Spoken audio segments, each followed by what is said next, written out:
Assalamualaikum, kenalin nama saya Andika Lukman Hakim dengan NPM 41183506250003 dari Prodi Ilmu Pemerintahan.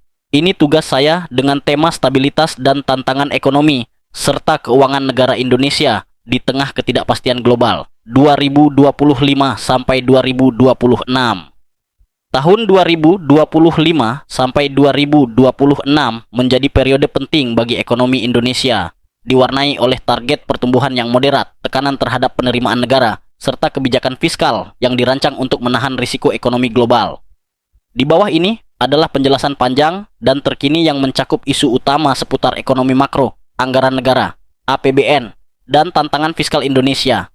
Data dan proyeksikan ini berasal dari laporan pemerintah, lembaga riset internasional, dan media terpercaya. 1. Pertumbuhan ekonomi Indonesia 2025 sampai 2026.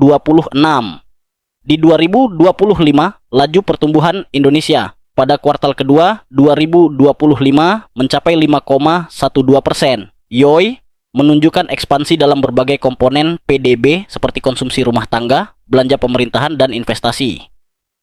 Proyeksi pemerintah sebelumnya menargetkan pertumbuhan sekitar 5,2% untuk keseluruhan 2025. Namun realisasi di beberapa indikator menunjukkan angka sekitar 5% yang lebih realistis. Di 2026, pemerintah melalui kerangka ekonomi makro dan pokok-pokok kebijakan fiskal KIM PPKF APBN 2026 menargetkan pertumbuhan 5,2% hingga 5,8%. Menurut perkiraan lembaga riset, pertumbuhan ekonomi tahun 2026 dapat berada di sekitar 5,0% sampai 5,3%, lebih rendah dari asumsi pemerintah karena tekanan global terhadap perdagangan dan ekspor. Menteri Keuangan menyatakan optimisme pemerintah untuk mencapai bahkan 6% pertumbuhan pada 2026, meskipun pencapaian tersebut masih berisiko dan menuntut kebijakan koordinasi fiskal moneter yang efektif. Intinya, pertumbuhan moderat ini mencerminkan kombinasi antara kekuatan konsumsi domestik dan kelemahan dalam permintaan eksternal serta tekanan ekonomi global. 2. Anggaran negara dan kebijakan fiskal APBN 2025 APBN 2025 dirancang dengan defisit fiskal dalam kisaran 2,45% hingga 2,82% dari PDB sesuai target awal pemerintah. Realisasi defisit hingga Agustus 2025 mencapai 321,6 triliun rupiah atau sekitar 1,35% PDB, menandakan adanya percepatan belanja untuk menjaga laju pertumbuhan. APBN 2026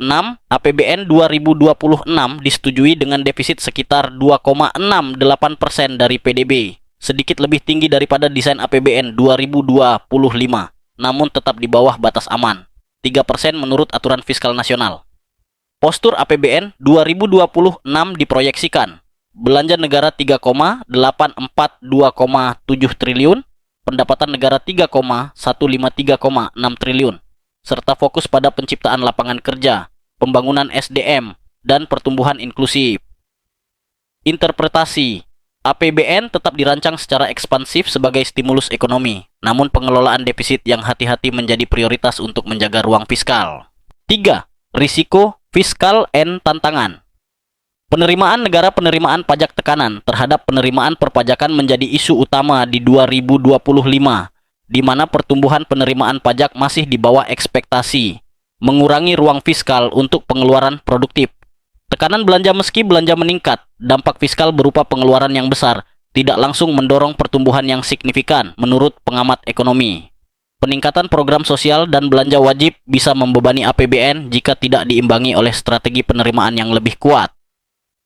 Stabilitas Sistem Keuangan Komite. Stabilitas Sistem Keuangan Indonesia, KSSK, menyatakan bahwa stabilitas sistem keuangan tetap terjaga hingga kuartal 3 2025, meskipun ada risiko global yang harus diwaspadai. Catatan, ketidakpastian global, terutama di sektor perdagangan dan arus modal, dapat mempersempit ruang kebijakan fiskal dan moneter. 4.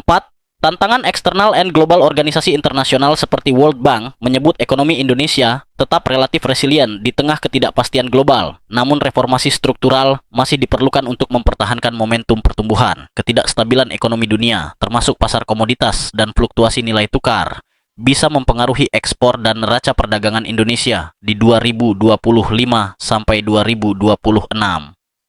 Kesimpulan global, Indonesia tidak terlepas dari efek perlambatan global, tetapi tetap memiliki posisi yang lebih kuat dibanding banyak negara berkembang lainnya. 5. Fokus kebijakan dan arah strategis reformasi struktural pemerintah terus mendorong reformasi struktural melalui hilirisasi industri dan peningkatan nilai tambah ekonomi domestik, investasi di SDM dan digitalisasi sebagai pendorong pertumbuhan jangka panjang.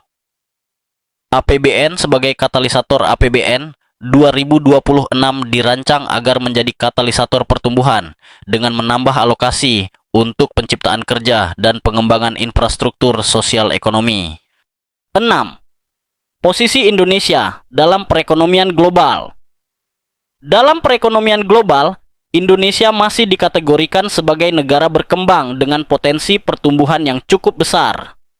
Lembaga internasional seperti World Bank menilai bahwa ekonomi Indonesia relatif tangguh, resilient di tengah ketidakpastian global, terutama jika dibandingkan dengan beberapa negara berkembang lainnya. Meski demikian, ketergantungan terhadap ekspor komoditas primer dan arus modal asing tetap menjadi kerentanan struktural. Fluktuasi harga komoditas dunia dan perubahan kebijakan moneter negara maju dapat berdampak langsung terhadap neraca perdagangan dan stabilitas nilai tukar rupiah. Oleh karena itu, diversifikasi ekonomi dan penguatan industri bernilai tambah menjadi agenda strategis jangka menengah dan panjang. 7.